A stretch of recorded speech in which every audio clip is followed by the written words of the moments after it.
علم الغیب ما لم یوحى به، علم غیب اس کو کہتے ہیں جو وحی کے ذریعے حاصل نہ ہو، ولم یقم علیہ دلیل، اور وہ محتاج دلیل بھی نہ ہو۔ اللہ کا علم کسی چیز سے حاصل نہیں ہے اور کسی چیز کا محتاج نہیں ہے، تو وہ عالم الغیب ہے، عالم الغیب ہے۔ اور پیغمبر عالم الوحی، عالم بالنبوہ و بالرسالہ۔ قرآن کو دیکھو، سورۃ آل عمران، ذالک من انباء الغیب، یہ سب غیب کی چیزیں ہیں، ہمارے پاس ہے تو علم غیب ہے۔ نوحیہ الیک، آپ کو وحی کر رہے ہیں، تو جو علم خدا کے پاس غیب ہے، اور وہ جو نبی کے پاس آیا تو وہی ہے، اور وہ علماء کے پاس آئے تو تحقیق ہے، ولی کے پاس آئے تو کرامت ہے، زر ولی کے پاس آئے تو تفسیر ہے۔ الحمدللہ الحمدللہ الہ علم الغیب ما لم یوحى به ولم یقم علیہ دلیل۔ ہندوستان کا اعلی حضرت نہیں جانتا ہے علم غیب، اور شیراز کا ایک شاعر جانتا ہے، شیخ سعدی کلیات میں کہتے ہیں، سبحان اللہ، علم غیب کس نمی داند بجز پروردگار، علم غیب کس نمی داند بجز پروردگار، علم غیب اللہ کے علاوہ کوئی جان ہی نہیں سکتا۔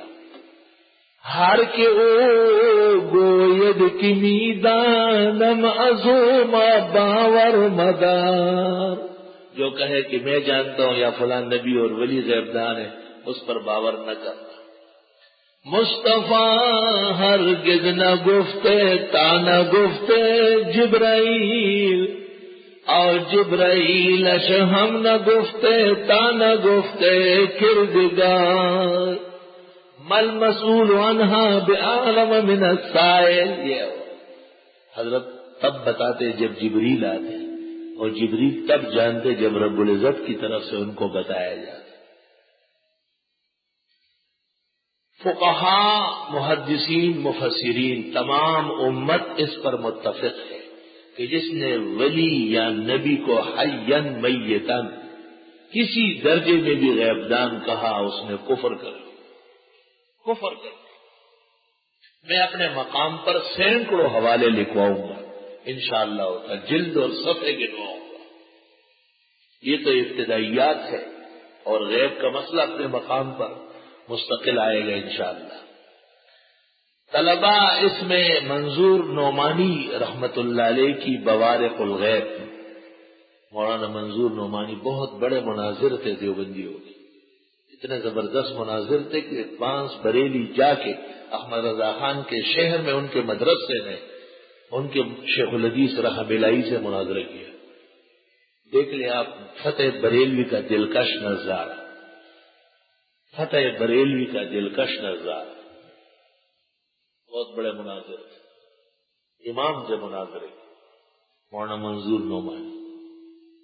ان کی کتاب ہے بوارق الغیب، بوارق الغیب۔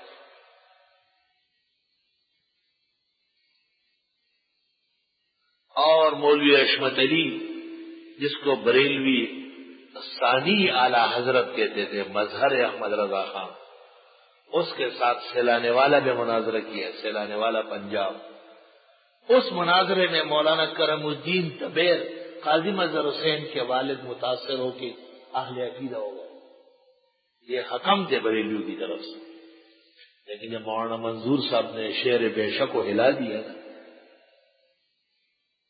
اور وہ مناظرہ علم غیب کے نام سے شائع، مناظرہ علم غیب۔ اس مناظرے میں قاضی مظہر حسین کے والد حضرت مولانا عبد الکریم صاحب دبیر، مولانا کرم الدین صاحب دبیر، وہ بریلویوں کی طرف سے حکم تھے، لیکن مولانا منظور کے دلائل کی تعریف گھر آ کے کرتے تھے کہ دیوبندی عالم کا طریقہ مہذب تھا، علم عظیم اور وسیع تھا، اور بریلوی کی زبان لچر کچر تھی۔ بار بار کہتے تھے مجھے تو مولوی منظور کے مناظرے سے ڈر لگا کہ ہم نے جو علماء دیوبند کو غلط فہمی میں برا کہا ہے گناہ عظیم کیا ہے۔ چنانچہ قاضی مظہر حسین فرماتے ہیں میں سمجھ گیا، والد صاحب کی باتیں سن کر صحابیہ تک پڑھ چکے تھے، میں نے والد صاحب سے درخواست کی کہ اگر اجازت ہو تو دورہ حدیث دارالعلوم دیوبند میں کر لوں۔ انہوں نے کہا ہاں مولانا حسین احمد صاحب دورہ حدیث پڑھا رہے ہیں، چلو۔ مولانا کرم الدین نے مولانا حسین احمد صاحب مدنی شیخ الاسلام کے نام خط لکھا کہ میں مشہور زمانہ بریلوی عالم کرم الدین دبیر کسی زمانے میں ناسمجھی میں نے علماء دیوبند کے کفر پر بھی دستخط کیے، مجھے اللہ معاف فرمائے۔ چند مہینے پہلے ہمارے قریب سیلانے والا میں دیوبندی اور بریلوی مناظرہ ہوا، اس میں بریلویوں کی طرف سے حکم تھا۔ میں نے دیوبندی مناظر کے دلائل اور شان دیکھ کر میری خواہش ہوئی کہ میں اپنے بیٹے مظہر حسین کو جناب کے ہاں علم حدیث کی تعلیم دلاؤں۔ یہ خط دیوبند گیا، حکم یہ تھا کہ شیخ الاسلام کا خط شیخ الاسلام جہاں ہو بھیج دیا جائے۔ رمضان شریف کا مہینہ تھا اور شیخ الاسلام سلہٹ میں ٹھہرے ہوئے تھے، حضرت رمضان سلہٹ میں گزارتے، خط وہاں پہنچا، آپ نے خط پڑھا اور دارالعلوم دیوبند کے شیخ الادب جو ناظم امتحانات تھے مولانا اعزاز علی کو لکھا کہ پنجاب چکوال کے علاقے سے مظہر حسین نام کا لڑکا آئے گا، بغیر امتحان لیے دورہ حدیث میں داخل کرو۔ مولانا اعزاز علی صاحب روزانہ دفتر کھلنے کے بعد طالب علموں کی طرف جا کر پوچھتے تھے مظہر حسین نام کا کوئی لڑکا ہے؟ جی نہیں ہے کہ اچھا جی تب آئے بتانا۔ 2-3 دن گزر گئے، لڑکوں نے کہا جی حضرت ایک لڑکا آیا ہے، اس کا نام مظہر حسین ہے۔ کہا آؤ۔ کہاں سے آئے ہو؟ چکوال سے۔ کس کے بیٹے ہو؟ مولانا کرم الدین کے۔ کہا آؤ یہ فارم بھر کے لاؤ اور تو پاس ہے۔ شیخ الاسلام نے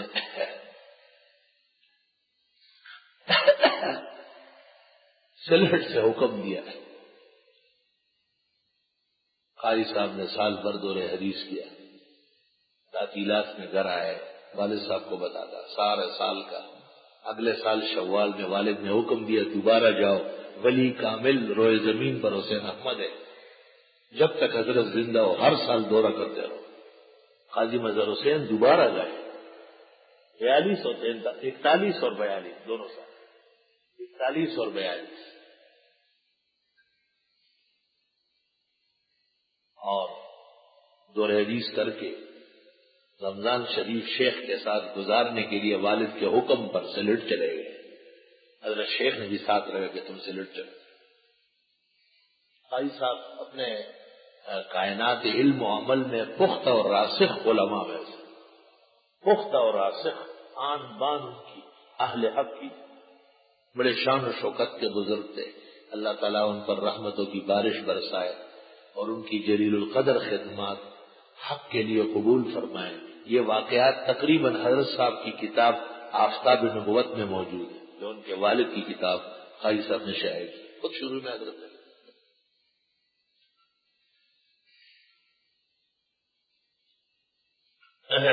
تو مولانا منظور صاحب نعمانی کی کتاب ہے بوارق الغیب،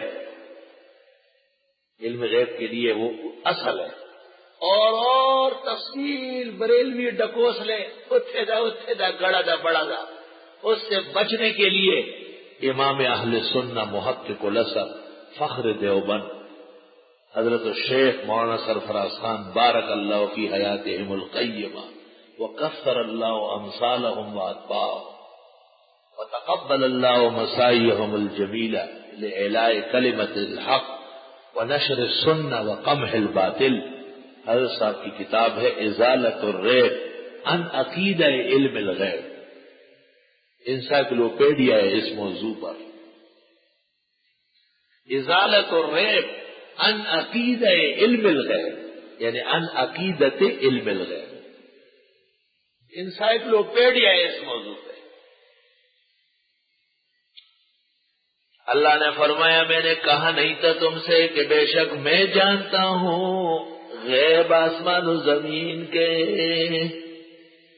بعض لوگ کہتے ہیں کہ اللہ تعالیٰ سے تو کوئی چیز غیب نہیں ہے، اللہ تعالیٰ سے سب موجودات ہے، اس کی پیدا کردہ ہے، چیزیں آپس میں جو ایک دوسرے سے غائب ہے، جیسے تیپائی کے نیچے کا حصہ، جو ہمارے اور آپ کے اعتبار سے مغیبات ہیں ان کو بھی اللہ جانتا ہے۔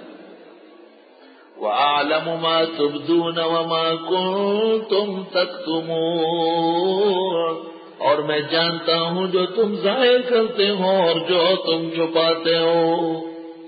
وَبِهَذَا الْقَدْرِ نَكْتَفِي الْيَوْمَ وَلِلَّهِ الْحَمْدُ أَوَّلًا وَآخِرًا وصلی اللہ تعالی علی خیر خلقہ محمد وآلہ واصحابہ اجمعین الحمد للہ رب العالمین نستغفرک اللہم ونسألک السلام والعافیہ۔ خدایا ہماری دعائیں قبول فرما، ہمارا درس قبول فرما، آسان فرما، طلب عزیز کا دل و دماغ روشن فرما، اللہ ان کو بیداری نصیب فرما، چستی نصیب فرما، ہر طرح کی غفلت، تکاہل، تکاسل، درماندگی سے محفوظ فرما، مجھ عاجز اور فقیر کو بھی کامل و اکمل صحت، شفا، تندرستی اور توانائی نصیب فرما۔ حضرت مولانا حافظ قاری مفتاح اللہ صاحب کے لیے دعا فرمائے کہ ان کا بھی درس تفسیر شروع ہو جائے اور اچھے اور بہترین طلباء اللہ تعالیٰ وہاں بھی متوجہ فرمائے، بیماروں کو اللہ صحت شفا دے اور مرحومین کی بخشش فرمائے، درس میں آنے جانے والے سب کی اللہ دعائیں قبول فرمائے۔ صلی اللہ تعالی۔ بسم اللہ الرحمن الرحیم۔ وَإِذْ قُلْنَا لِلْمَلَائِكَةِ اسْجُدُوا لِآدَمَ فَسَجَدُوا إِلَّا إِبْلِيسَ أَبَى وَاسْتَكْبَرَ وَكَانَ مِنَ الْكَافِرِينَ۔ دو دن میں نہیں کی کھول کے واپس جاؤ۔ سورۃ بقرہ مسائل مہمہ کے بیان میں ہے، توحید، رسالت، آخرت اور صداقت کتاب، صداقت رسول، جہاد، انفاق، تنظیم، آداب کے بیان میں۔ سورت مصدر حروف مقطعات سے اور قرآن کریم کی صداقت کا بیان ہے۔ مومنین کے اوصاف خمسہ ہیں اور کافرین کے ذم میں آیتین ہیں۔ منافقین کی 10 نشانیاں اور 2 مثالیں بیان فرمائی۔ سورت کا موضوع جو العبادت المخلصہ للہ وحدہ ہے، اس کو پہلی مرتبہ بیان فرمایا، یا ایھا الناس اعبدوا ربکم۔ منصوص تفسیر کر دی گئی تھی اعبدوا وحدوا، اور اس پر ادلہ قائم ہوئی ہے۔ الذی خلق، الذی جعل، الذی انزل، الذی اخرج، اور اس کا نتیجہ نکالا فلا تجعلوا للہ اندادا وانتم تعلمون۔ انداد اور ازداد کا فرق کیا۔ موضوع صورت کے بعد، کیونکہ یہ وحدانیت کا مسئلہ ہے جو ادلہ کے ساتھ بیان ہوا، دوسرا اہم مقصد صورت کا اثبات رسالت حقہ اور صداقت الرسول و صداقت الکتاب کا مسئلہ، اس کی تحدید کر دی گئی وَإِن كُنتُمْ فِي رَيْبٍ مِّمَّا نَزَّلْنَا عَلَىٰ عَبْدِنَا، اور اس میں مراحل عرض کر دیے گئے تھے۔ تحدید کے اندر تعجیز کے بعد مطیعین کے لیے بشارات اور مخالفین کے لیے تنبیہات بیان فرمائی۔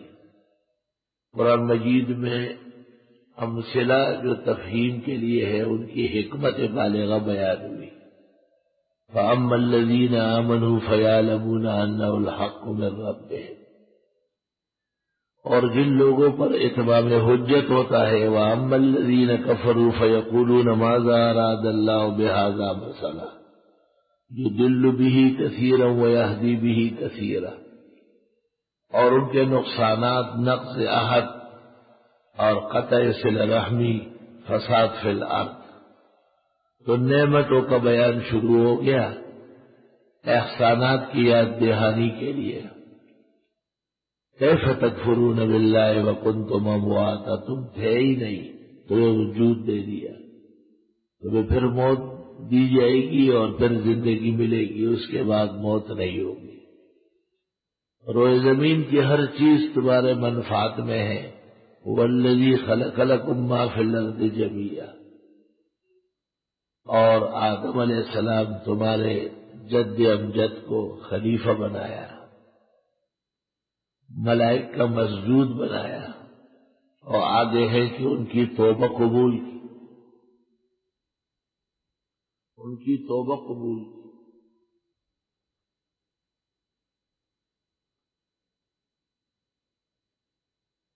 آدم علیہ السلام کی تخلیق زمین پر ہوئی تھی،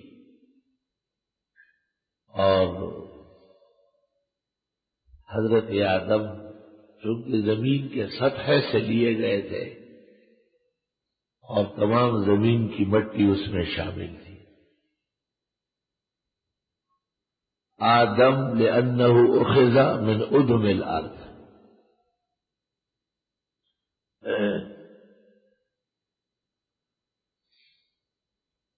اللہ تعالیٰ نے مٹی سے آدم علیہ السلام کو تیار کیا۔ جب وہ تیار ہو رہے تھے، ملائک تو معافی مانگ چکے تھے، البتہ جنات اور ان کا ایک فرد تھا جس نے اپنا نام عزازیل رکھا تھا۔ آج بھی لوگ لوگوں کے نام چراتے رہتے ہیں، فلاں بخاری، فلاں ترکی، فلاں ٹرمپی۔ نام رکھنے کی کوئی وجہ شرعی اور عقلی ہونا چاہیے۔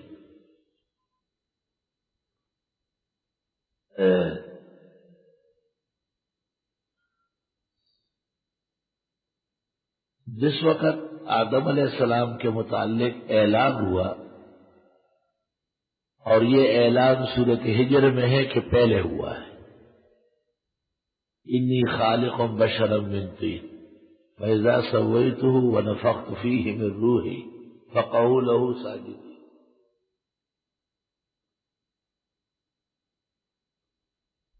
مشہور ہے کہ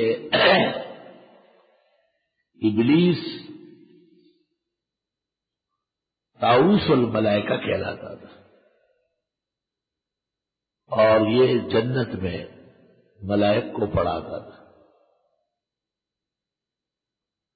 اس میں اسرائیلیات ہے، کوئی صحیح حدیث نہیں ہے جس سے ابلیس کا عالم ہونا معلوم ہو، البتہ اس کا عابد ہونا اور پیر ہونا یہ معلوم ہوا، خطرناک قسم کا پیر۔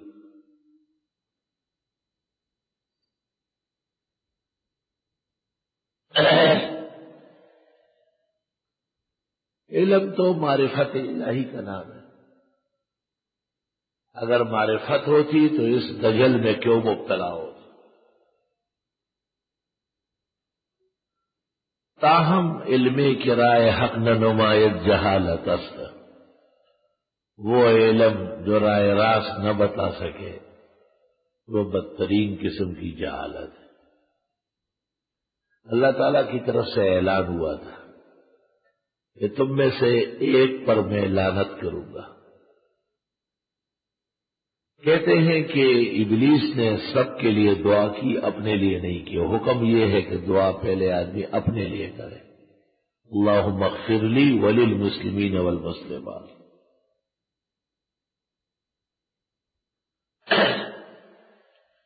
آدم علیہ السلام کی ساخت جب مکمل ہوئی اور ان کے جسد میں اللہ کے حکم سے روح ڈل گئی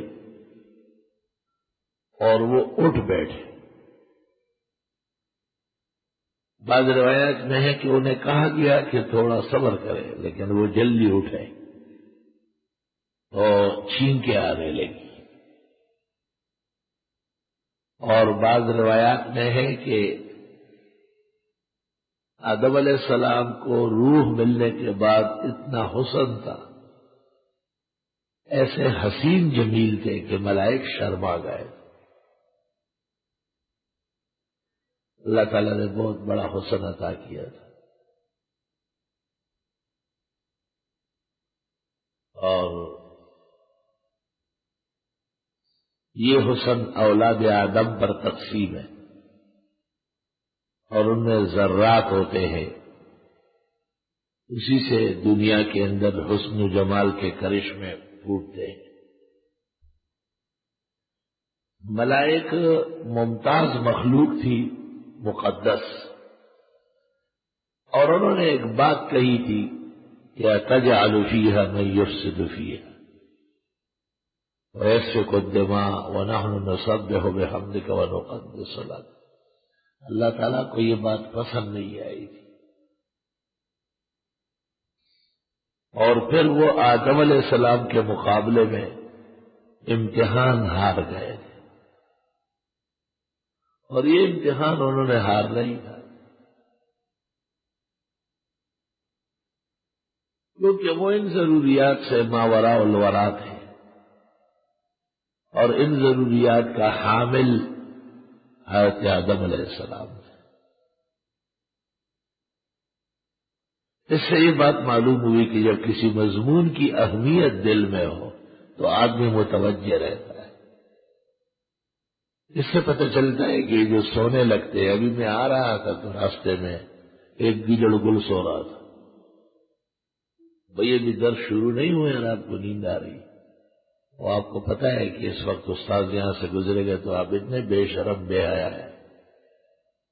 آپ جیسے لوگوں کو درس میں بیٹھنا نہیں چاہیے. ضرورت کیا ہے ایسے فضول نہ لوگ.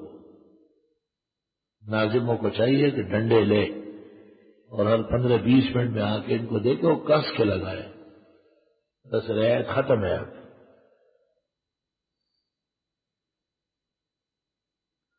اشارات عقل مند قوم سمجھتی ہے، جن کی نسل میں عقل نہ ہو وہ اشارے نہیں جانتے.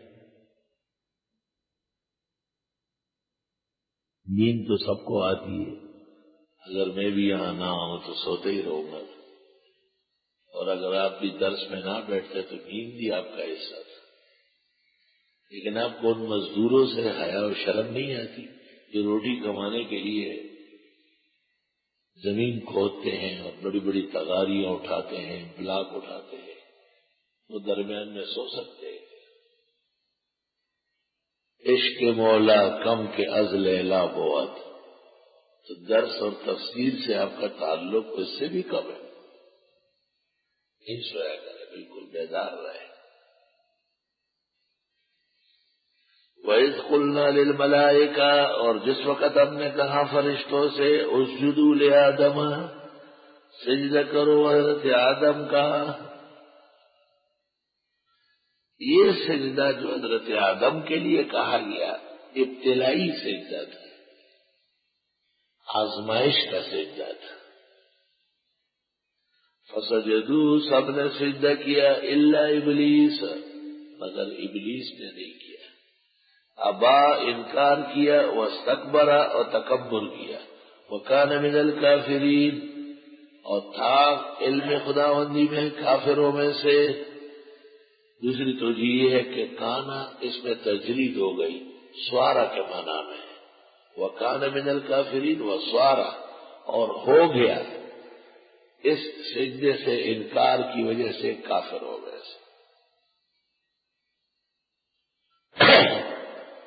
اس مضمون کو دیگر مقامات پر اللہ تعالیٰ نے تفصیل سے بیان کیا ہے. حق تعالیٰ نے اس سے کہا ما لک الا تکون من الساجدین، تو سجدہ نہیں کیا. قال ااسجد لمن خلقته بشرا من طین، اس کا سجدہ کروں گا جو میرے سامنے مٹی سے بنا ہے. اور کہا انا خیر منہ، میں اس سے بہتر ہوں. خلقتنی من نار وخلقتہ من طین، کیونکہ میں آگ سے بنا ہوں، آگ نیچے جلاؤ، شعلہ اوپر آئے گا، اس میں بلندی ہے. اور یہ مٹی سے بنا ہے، مٹی اوپر پھینکو تو نیچے آئے گی. پستی ہے اس لیے یہ پست ہے۔ اللہ تعالیٰ نے کہا فَاخْرُجْ مِنْهَا فَإِنَّكَ رَجِيمٌ وَإِنَّ عَلَيْكَ اللَّعْنَ، نکل جائے یہاں سے۔ جو حکمت الہی پر معترض ہو، نصوص کے مقابلے میں باتیں کرے، ان کا علاج اخراج ہے۔ یاد رکھنا، ایک بات یاد رکھو کہ پرچی یہاں نہیں دینی ہے، پرچی ناظم کے ہاں جمع کرنی ہے اور داخلہ نمبر اس پر ہوگا، وہ پرچی اپنے جواب کے لیے یہاں بھیجیں گے۔ یہاں پرچیاں رکھنے کی کوئی ضرورت نہیں۔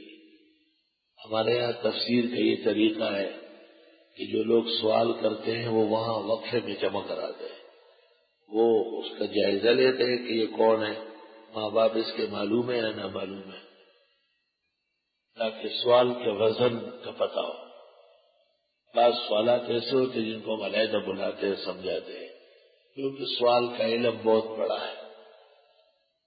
جو ہمارے مدرسوں کے طلباء ہیں اور واقعتاً سچے طلباء ہیں وہ سوال جانتے ہیں، بعض ایسے ہیں جو اپنا وقت ضائع کرتے ہیں، تو ایسی صورت میں ان کے لیے طریق تعلیم اختیار کیا گیا کہ وہ اپنی پرچی پر اپنا نام یا داخلہ نمبر لکھے۔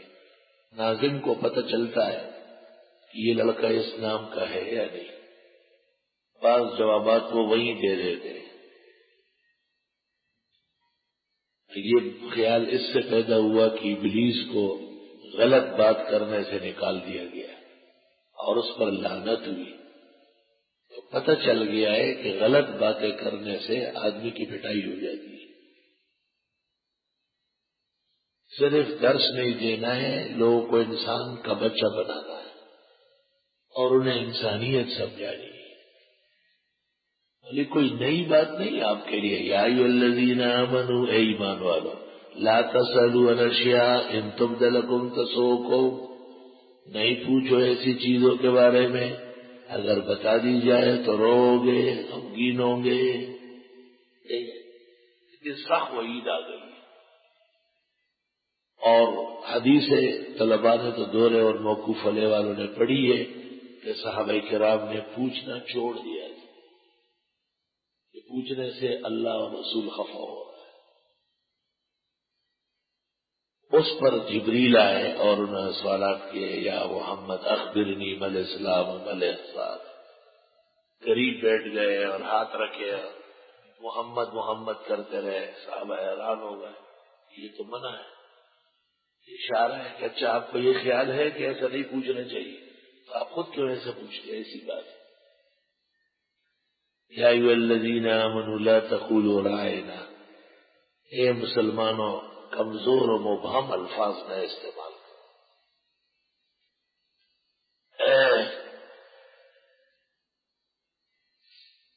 اللہ تعالیٰ نے ابلیس کو جنت سے نکالا،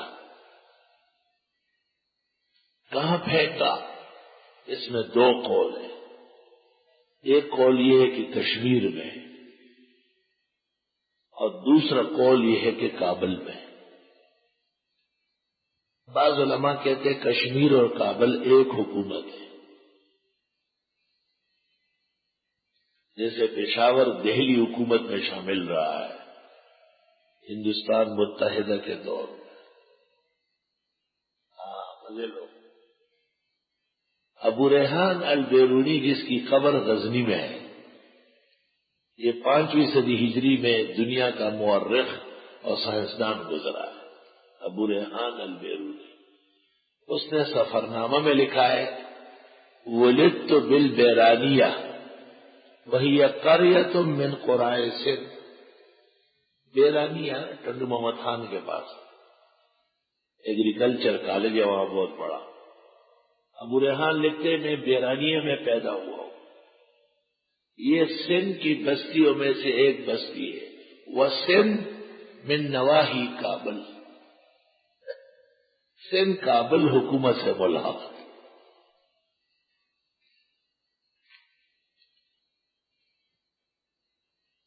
اور بعض کہتے ہیں کہ نہیں، ابلیس تو جنت سے نکالا گیا اور ابلیس کے لیے وہ جزیرہ جس میں دجال دیکھا گیا، تمیمی داری نے جہاں دجال کو دیکھا ہے اور اس کی بیوی جساسہ کو دیکھا ہے، وہاں ابلیس کو پھینکا گیا۔ اور ابلیس جنت تو جا نہیں سکتا تھا حضرت آدم کو اکسانے کے لیے اور پریشان کرنے کے لیے، اور وسوسے ڈالے، حضرت آدم کو پریشان کر دیا، غمگین کر دیا۔ آدم علیہ السلام جب فارغ ہو گئے، ملائک نے ان کے آداب بجا لائے، ابلیس بے ایمان دشمنی پر اتر آیا، تو حق تعالیٰ نے کہا ہم جنت چلے، وہاں آرام سے رہے۔ آدم علیہ السلام جنت تشریف لے گئے، لیکن تن و تنہا اتنے درخت اور اتنے پھل فروٹ